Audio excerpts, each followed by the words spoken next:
Impose à 5,50 €. Il a été courageux pour résister. Jasmine de Bailleul à la corde. Et certainement deuxième, le numéro 7 à 5,80 € à l'extérieur. Jolie surprise, a fait illusion pour la victoire. 10 contre 1. Elle devrait terminer à la troisième place. Et donc Nicolas Bazir qui remporte cette finale dès 4 ans. Mais il a fallu quand même se battre jusqu'au bout, Gilles. Oui, il a été bon. Il a été bon. Il a fallu qu'il vienne en montant. À l'intersection des pistes, on pense que ça va être compliqué. Et puis il se relance bien pour finir. Jasmine de Bailleul dans le dernier tournant et un petit coup de mou, Gilles. Ouais. À ce moment de la course, on s'est dit ça va être très très compliqué. Pareil, il a du mal à coller le cheval devant lui. Donc on pense que ça va pas être simple pour lui. Mais très très belle ligne droite de la jument à Julien Dubois. Ouais, qui est venu vite. C'était pas facile avant le coup à 25 mètres. Puis finalement, les deux chevaux sont à l'arrivée, peut-être même premier, deuxième. Elle a fini vite à l'extérieur, jolie surprise, mais on a trouvé le jour en dedans avec Jasmine de Bailleul qui finalement termine deuxième, c'est confirmé. Jingle Dupont s'impose.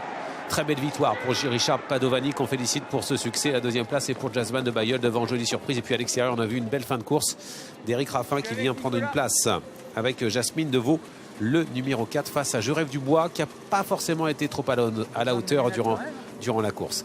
Allez, à tout à l'heure pour la suite du programme sur Equidna Racing. Vous allez retrouver, si vous nous rejoignez, Nicolas Bazir et ses impressions à la rescale. À tout de suite.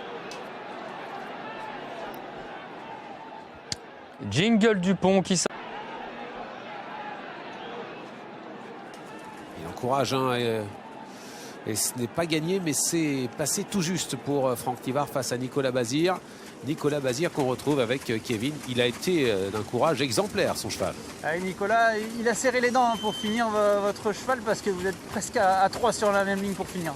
Ouais, il a été bon. Après, c'est pas trop son jeu. Je l'ai lancé un peu tard.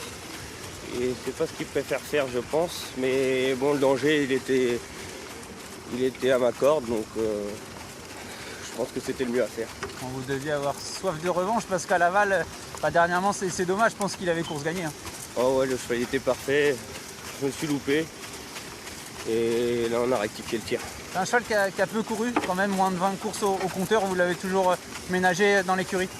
Ouais, après, bon, au début, on l'a gardé pour l'hiver. Et après, il s'avérait qu'au fil des courses, c'est devenu un bon cheval. Parce qu'à la base, c'était pas tout prévu tant que ça. Mais c'est un vrai petit guerrier, quoi. Il est très sympa.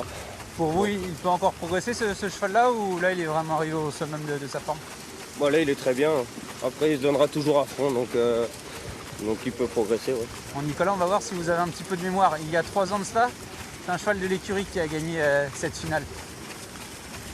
C'est quoi comme lettre? C'était un G. C'était Gannet? Gannet de Manville. Bah ouais. Bah après, lui, il a ses attributs en moins, mais bon. C'est déjà des bons chevaux. Yamajimba, ça a été difficile aujourd'hui dans la finale du GNT pour lui? J'avais une bonne course, j'ai été mieux hors course en montant. Mais c'est dommage parce que mon cheval était bien, j'aurais bien voulu voir pour finir. Ouais, ce n'est pas la faute du cheval aujourd'hui. Ah non, rien à dire au cheval aujourd'hui. Ça marche, merci. Ah oui, parce qu'il y a eu cet accrochage dans la ligne opposée entre Goéland Fort et Gamin Jabba. Nous revoyons ici les 600 derniers mètres de cette course vue du drone. Il y a un cheval qui déçoit quand même, c'est Jason Gignoux, parce qu'avec le parcours qu'il a eu en tête, même s'il a été attaqué dans la ligne droite, il aurait dû normalement résister. Il est parvenu comme il était. C'est pas le cheval que l'on avait connu l'hiver dernier. Il était finalement le favori. Il était passé à 3 €. Passé à 3 €. Il a fait certes un peu d'effort pour se porter à l'avant du peloton, mais quand même après il a roulé gentiment en montant. Il aurait dû quand même être un petit peu plus vaillant et combatif. Magnifique ces images de drone. Regardez le peloton qui est suivi par le drone sur la piste. Et Franck Tivard qui finit vite, mais bon, il s'est retrouvé au chaud et un peu trop longtemps au chaud finalement, Franck. Et malheureusement, il est vraiment battu de pas grand-chose. On pensait que quelques mètres après le poteau, il serait imposé. Autre vue avec Franck Tivard qui est dans le dos de Jingle Dupont, mais il ne peut pas le lancer. Il est obligé d'attendre que Jason Gignoux craque pour venir en dedans et accélérer, mais c'est trop tard. Il vient quand même chercher la deuxième place, mais c'est le cheval qui finit le mieux. Ah oui, c'est la plus belle impression.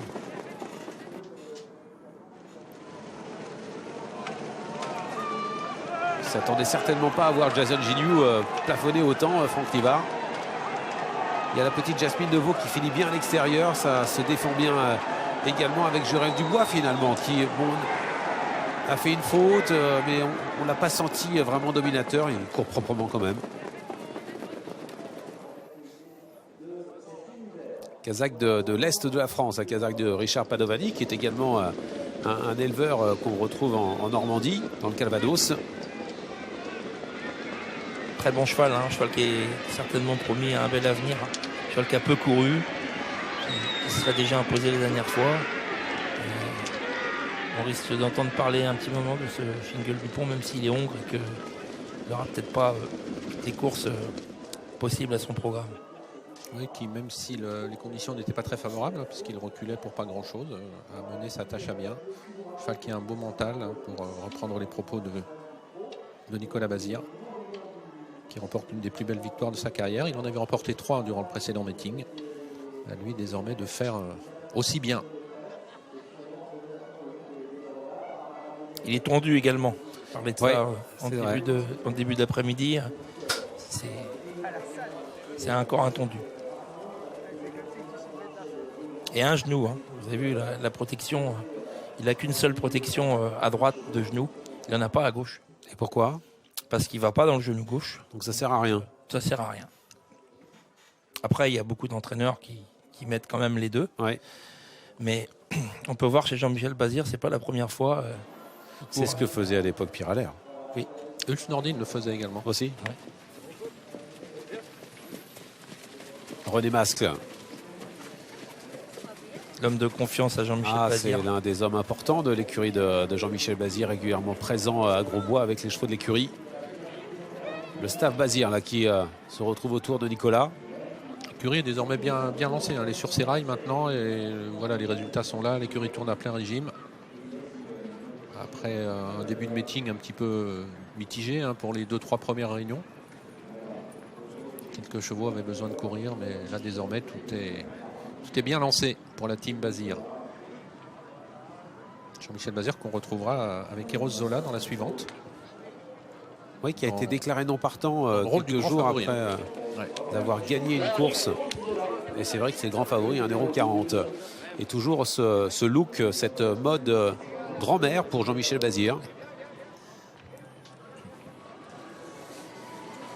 Que personne n'emprunte vraiment, n'ose pas le faire comme lui. Il n'y a que lui qui a le droit de faire ça. Richard Padovani qui est là, tiens, ce propriétaire.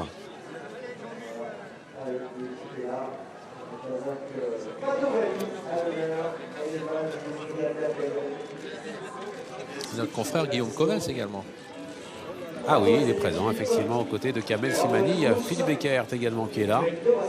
Toute une équipe. C'est la 200e victoire de Nicolas Bazir aujourd'hui avec ce succès de Jingle Dupont. C'est ce que me signale à l'instant notre chef d'édition Sébastien Brault. Ouais, messieurs, j'ai Jean-Michel qui est pas loin. Jean-Michel, c'est bien ce que fait Jingle. Hein. Ah ouais, c'est bien. Oh, c'est bien, c'est un cheval adorable. C'est notre petit Aubryon. Ah ouais? Ah ouais, il fait de pommes de ligne, il est tout poilou. On a été obligé de le tourner parce qu'il n'était pas très esthétique. Mais non, il est adorable. Il n'a pas la classe de Aubryon, mais il est adorable. Néanmoins, Nicolas nous disait qu'il a quand même une bonne évolution parce que c'était pas fait d'avance qu'il atteigne ce niveau. Oh ouais, c'est jamais trop loupé quand on a voulu, qu'on a couru entre guillemets pour gagner. C'est pas trop loupé. Ouais. L'hiver dernier, chaque fois, il une fois décevant. Oui, il courait avec Jasper Descharmes l'hiver dernier, je me souviens. Ouais. Non, bon petit cheval. On n'est pas pressé avec lui parce que voilà, c'est des chevaux qu'il faut faire vieillir quand même. Okay. On fait confiance à Eros Zola dans la prochaine? Bah ouais, faut pas qu'il s'affole sur la distance. Mais bon, j'ai fait des hits, il était assez calme, donc vraiment ça colle. Il a été déclaré non partant l'autre jour, rien de grave? Non. Ok, ça marche, merci. Allez, au vestiaire.